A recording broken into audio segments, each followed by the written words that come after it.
Courtney, it's so great to have you here on the podcast. How are you doing?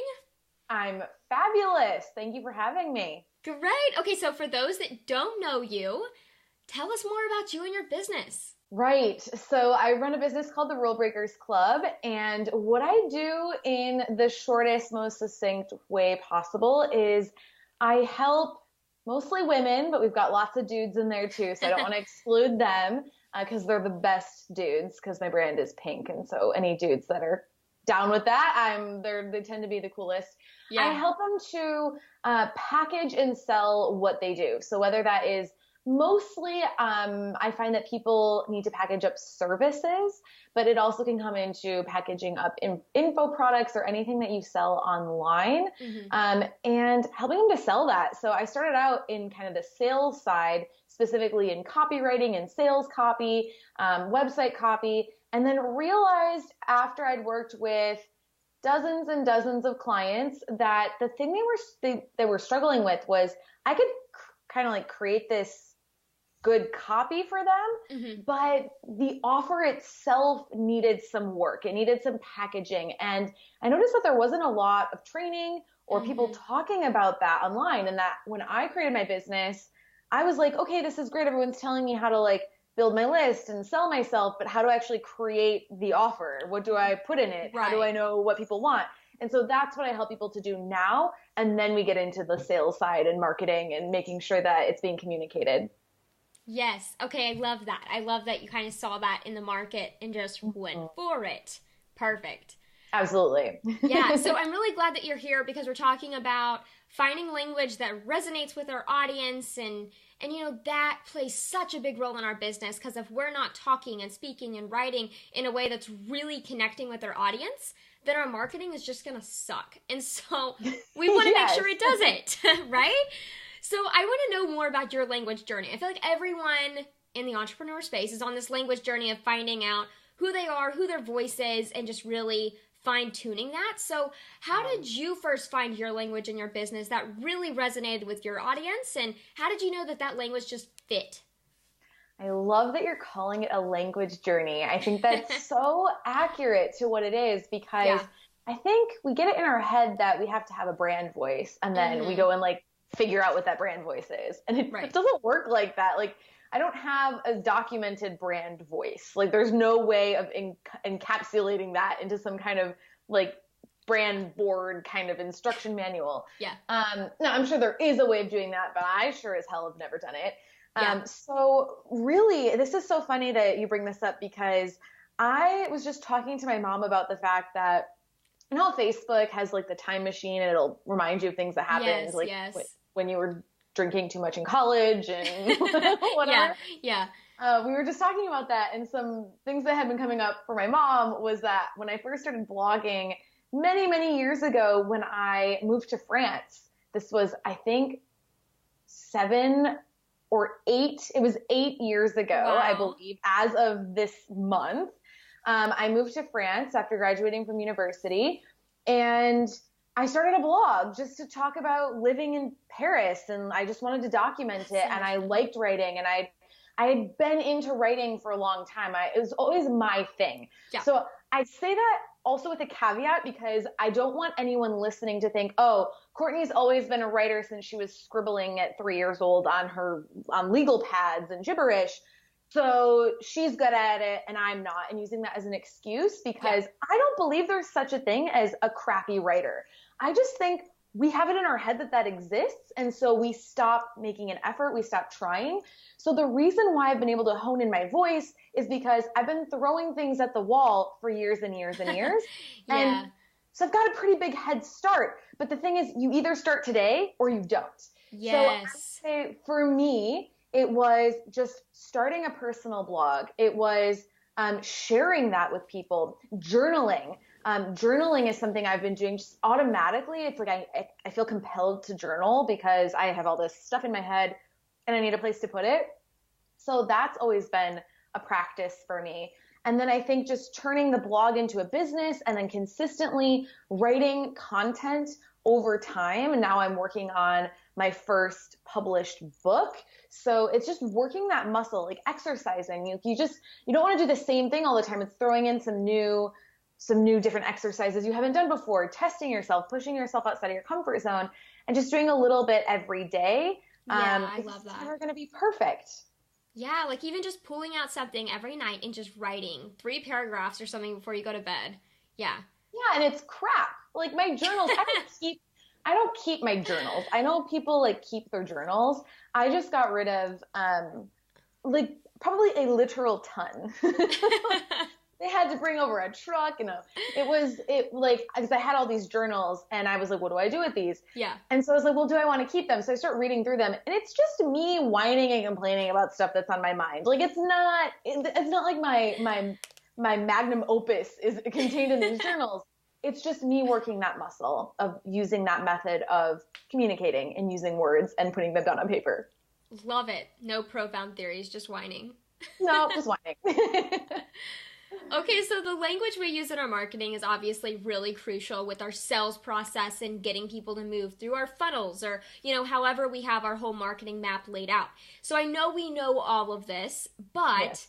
And that's why I'm really glad that you're here to give us clarity about finding language that resonates with our target audience. And I know we all have businesses where we're selling some sort of product or service and have been for some time now, right? But how do we start the process of knowing how to talk to these people in a specific language that in a way magnetizes them to us? Okay, so interesting, because I think this is the way a lot of people approach it is, I have an offer, now how do I talk about it to people? Yeah. And the problem with that, it means that you didn't create your offer the right way.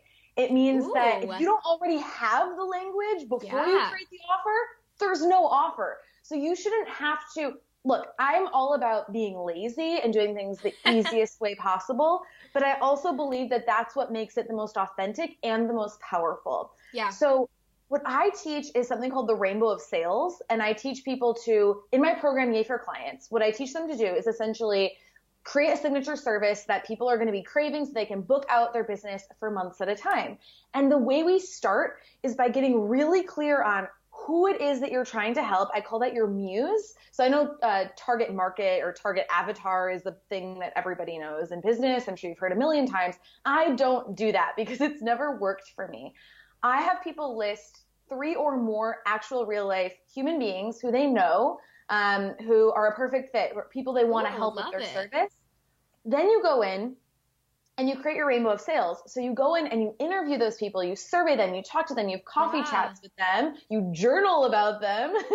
Yeah. And you figure out the cloud. So the first element of the rainbow of sales is the cloud, and that is, what is frustrating them? What is keeping them up at night? What are the thoughts that they're having in their head as it pertains to your topic, your general area of expertise? Right. And then on the flip side, we have the pot of gold. So the pot of gold is the result that they want. What is it that they desire? Who has something that they're jealous of? And what is that thing? What is that metaphorical gold to them? And then you create the rainbow in between the cloud and the gold, and that is the solution to help them to get what they want. The solution that connects, it's the bridge that they walk across that you show them how to do, which is getting them from where they are right now, cloud, to where they want to be, gold. So if you already have an offer and you didn't start with who am I trying to help, what's their big frustration, and what is their desire, what you're going to end up doing is reverse engineering your sales messaging, and you're going to end up having to rejigger, reconfigure, and tweak your offer, which is totally normal. And anyone listening here, I need you to be open to, you don't have to throw your offer in the trash. You don't have to start a whole from scratch. Yeah. Though that's good too. That's fine if you want to. But you have to be open to changing it to make sure that you are literally giving people what they're already craving. And if you're doing that, your target market is hand feeding you the language. So you don't have to come up with anything. You just have to be yourself, listen to them, and then tell them the things they're already saying and present to them a solution to the things that they already are having problems with and giving them what they already want.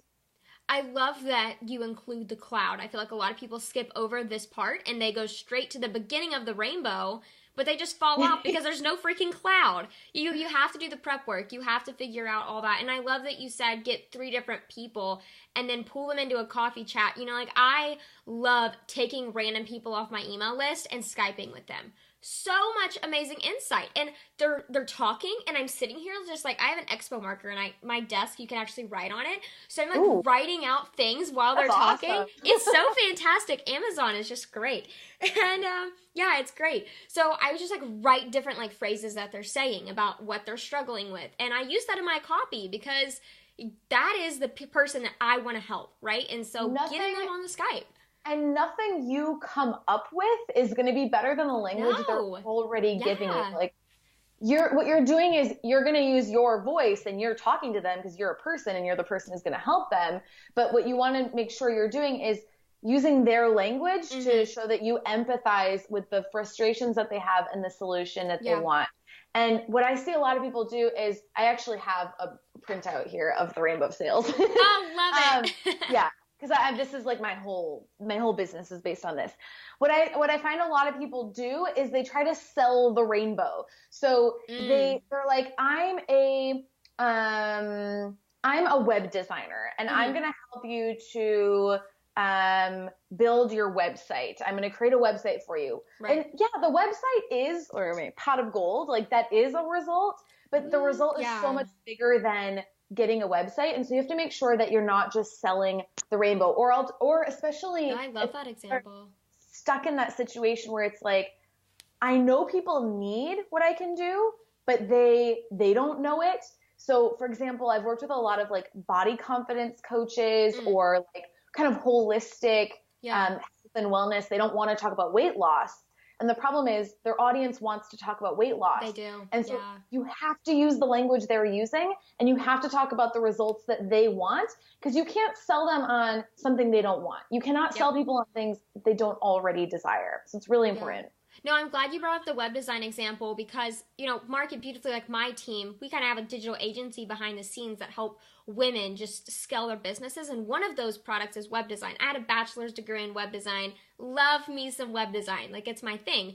And so I tell people, like women, whenever I'm on Skype with them, I'm saying, okay, my specialty is to not only design websites, but design websites that convert so that whenever traffic is coming to your website, it's actually going to convert for you. They're going to go somewhere down your sales funnel or something, because you can have a really pretty website, but that's not it. So if you get more specific about the end goal of how that end product's going to look once it's done, they can visualize not just having a website, but now they can visualize, oh, my website is done, and now I'm getting traffic that's going down a sales funnel after, you know, this thing. So, you know, if you focus on the result, I love that you said that.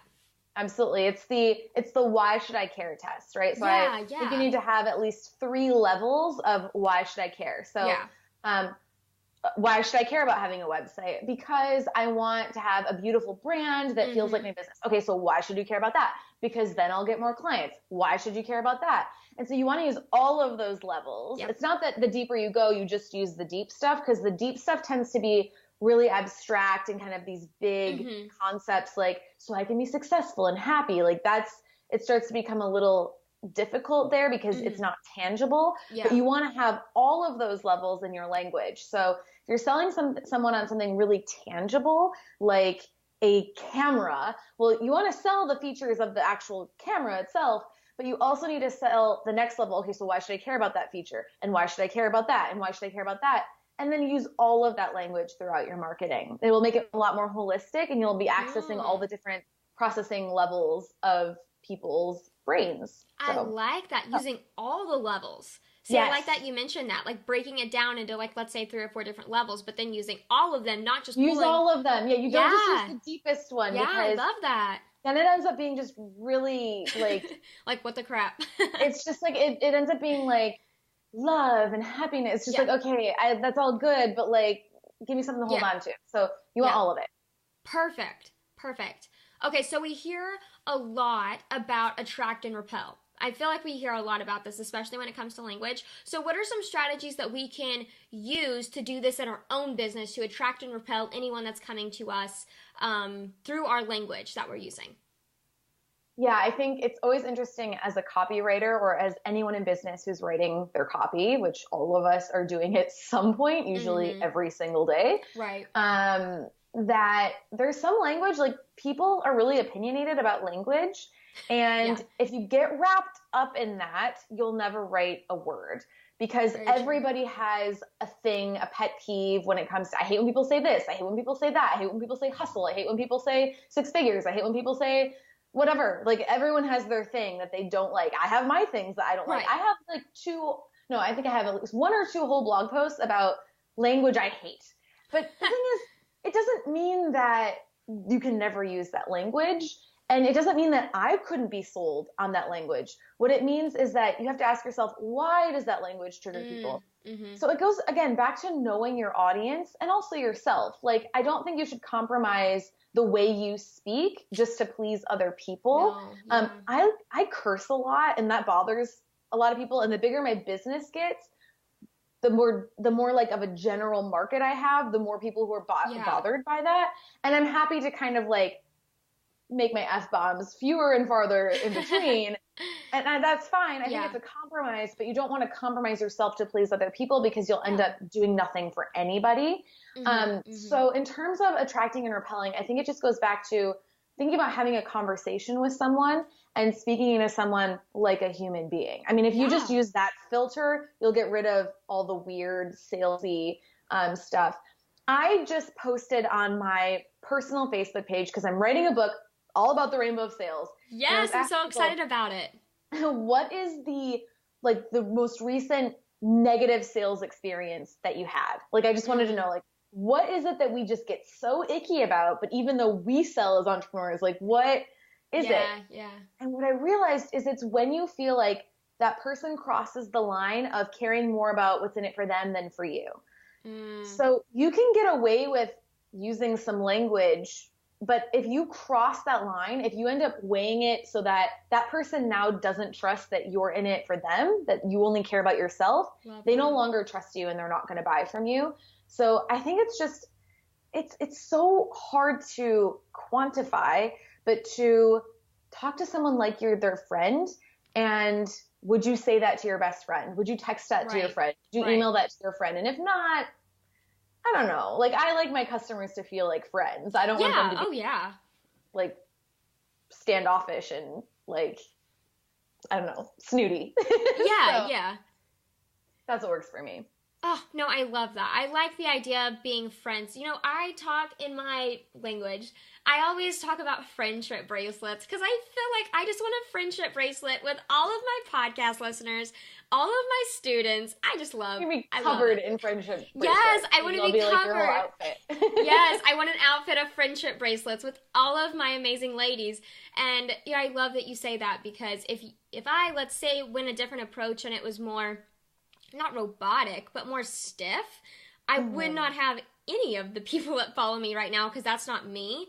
And so I'm repelling a lot of people because I'm probably a little bit too chatty and friendly and over the top. I may seem annoying to people, but it's okay because that's part of my language. And so you just kind of shrug it off. And like for you, you curse and that's part of who you are. That's part of your language, and that's what attracts a lot of people to you, honestly. So totally. Yeah. And like, I just had a conversation with one of my best friends from high school last night, and I'm going to see Tony Robbins next month, and I'm like super freaking geeked about it. Yeah. And I told her I was going, and she's like, yeah, I watched his documentary. I don't like him. He's weird. He's creepy. And I was like, okay, I love him. But her and I are really good friends and we have a lot in common and there's a lot of things we agree with, but Tony Robbins doesn't do it for her. And I didn't used to like Tony Robbins either. And so you have to accept that you're not the right fit for everybody right now. That's true. And in fact, it's really selfish and egotistical to try to be because long as you're trying to please everyone and make everyone like you, it's not about them. It's about, I want everybody to like me. Mm-hmm. You're actually not helping the people who you have the most potential to connect with. Yeah. So the easiest, laziest thing you can do is be yourself and talk to people like a normal person. Mm-hmm. I know it's like the worst tip because it doesn't actually teach you anything.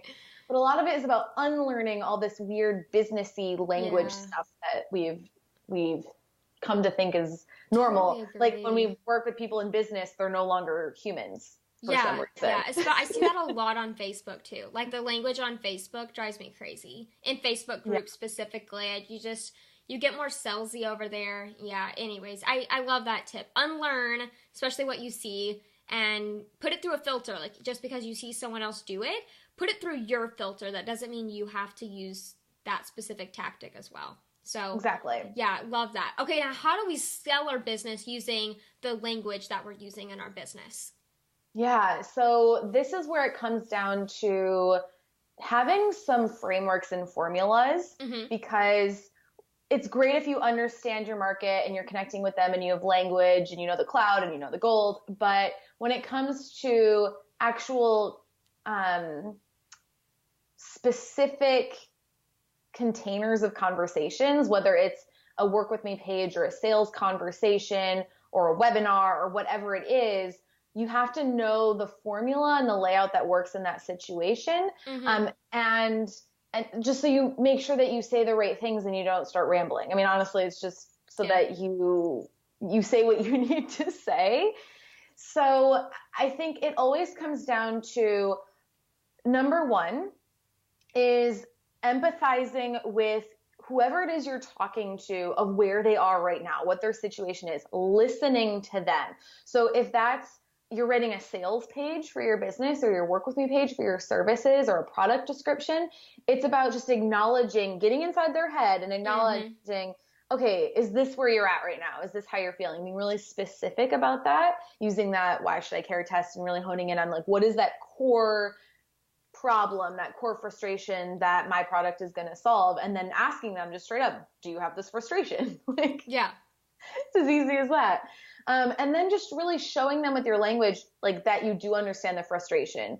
So in the example of the body confidence coaching versus like the weight loss stuff, is maybe resonating with someone. I'm just coming off of this off the top of my head, so it's not going to be like the thing that I would actually say.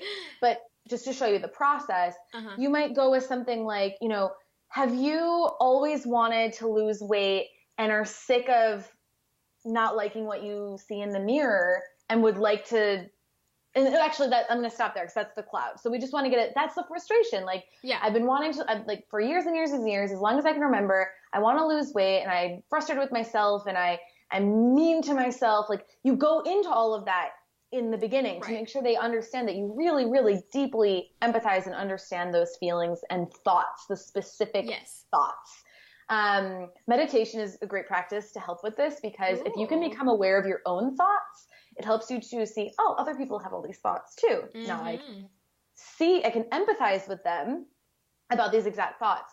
And then you want to go into the gold. So you always position the cloud first. Like this is for a webinar. This is why you showed up here today. This is what you were looking at learning. For a sales conversation. So you inquired about working with me. Tell me about where you're at right now with your web design, or, you know, how are you feeling right now? Or why did you get in touch with me about body confidence coaching? And then what you want to do is go to the desire or the pot of gold.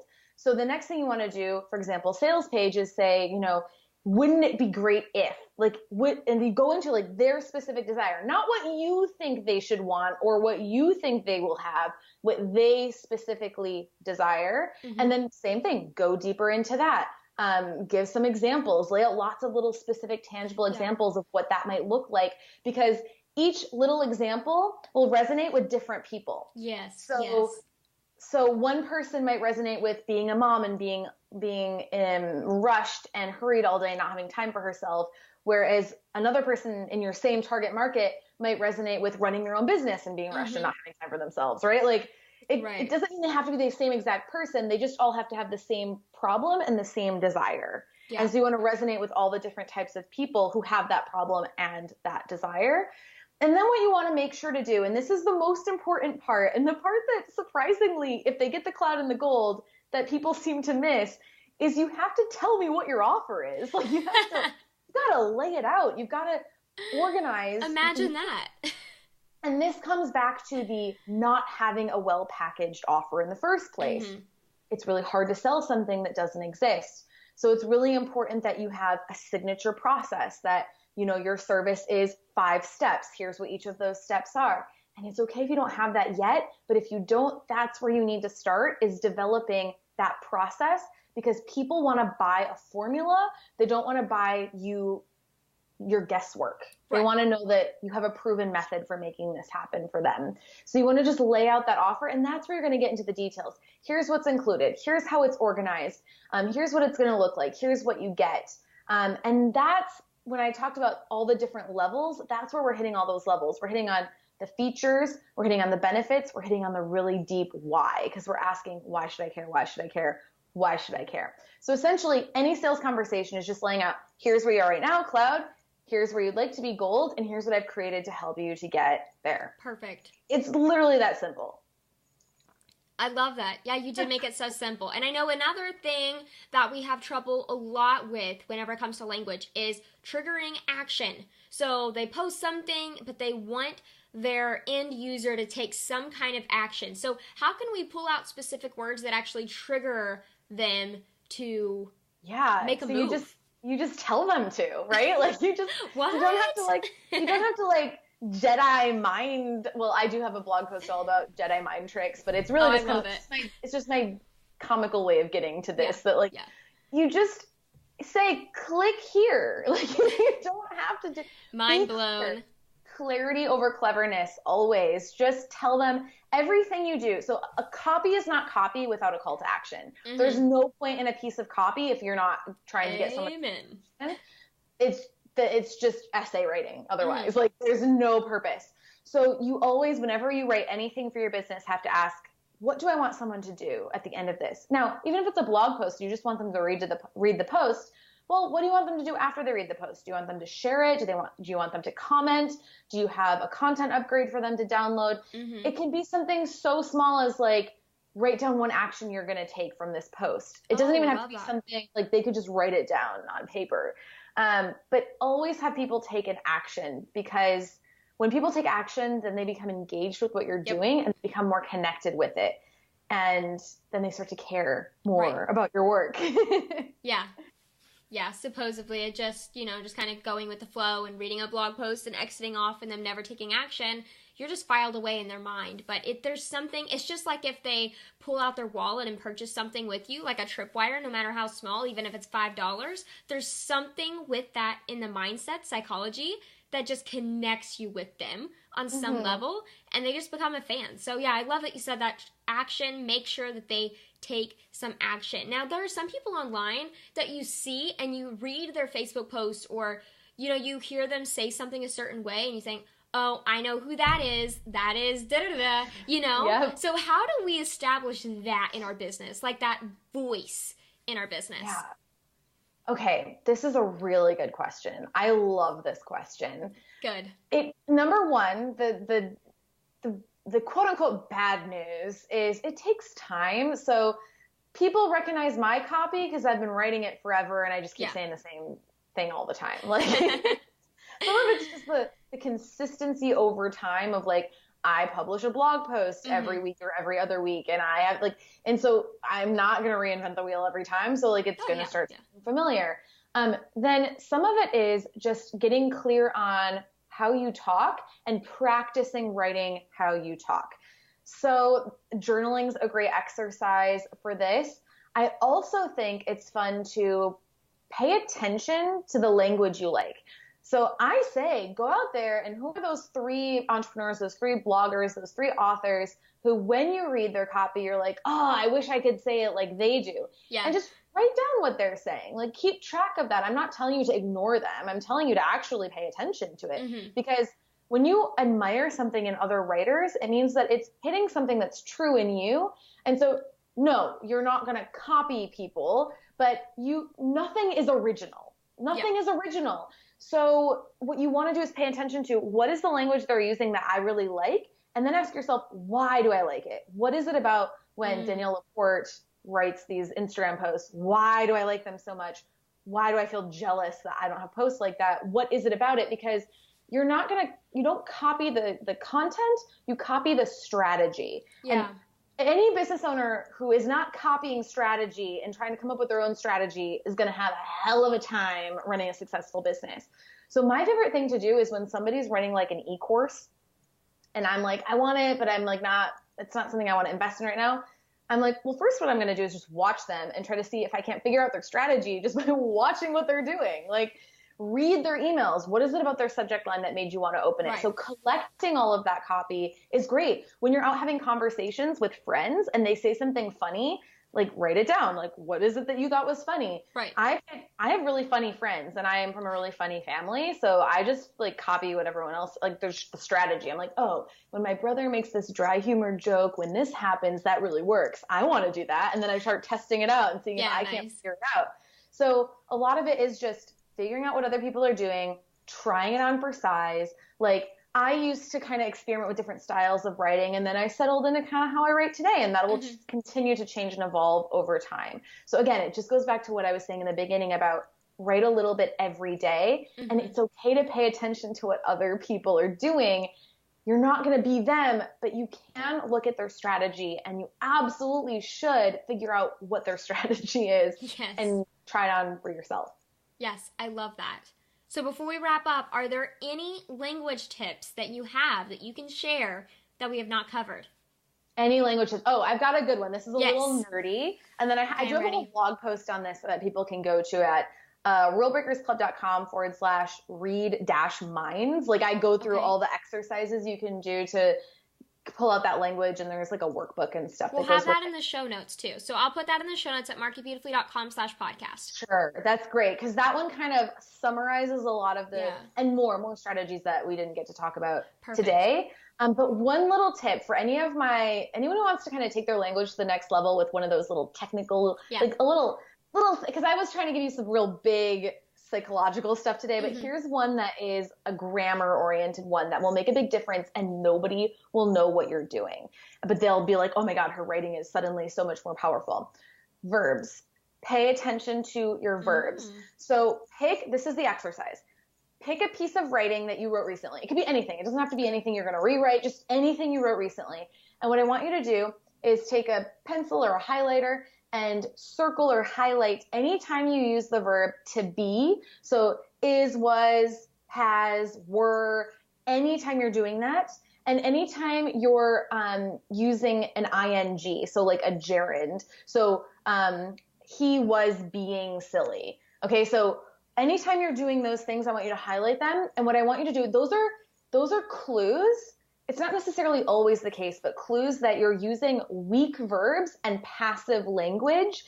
And what you want to do is ask yourself, what is a more powerful verb I can use in this sentence that will, because the verb is the action in the sentence. So the verb is the thing we're actually picturing when we read what someone is writing, or when we read what someone wrote, is the verb. So Mike jumped on the box versus Mike leaped on the box. Like, those create imagery in our heads. If I said Mike got on the box, it's like it's like, but how did he get on the box? Like, I have to make it up in my head. Yeah. So the more specific and visual you can get with those verbs, like, you're writing, this is a trick I learned in college, and I went from a C student to an A student and was told I was one of the best writers on campus. Nice. This one thing. One thing. I swear to God, one thing.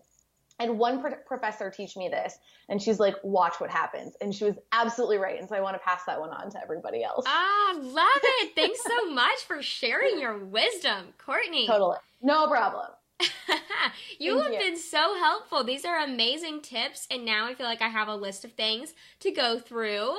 A lot of things to go through, and I hope everyone listening has a list of things in their mind to go through as well, because these are some fantastic tips. Go hang out with Courtney. Just go look at her copy and go stalk her, because it's amazing. So Courtney, where can everyone go hang out with you? You can find me at rulebreakersclub.com, and I'll throw out Instagram is at CourtBort Inc. If you want, you can find all those links on the website though. So yeah rulebreakersclub.com. I've got tons and tons of blog content about pretty much any question you have. I have a blog post on it, because that's how I come up with my blog posts, is I listen to the cloud, I listen to what people want to know, and I create content for it. So it's all over there. Anything about copy and packaging and services and yada, yada, yada. Well, thanks so much for hanging out with us today. I really enjoyed chatting with you. Thank you so much for having me. It was awesome.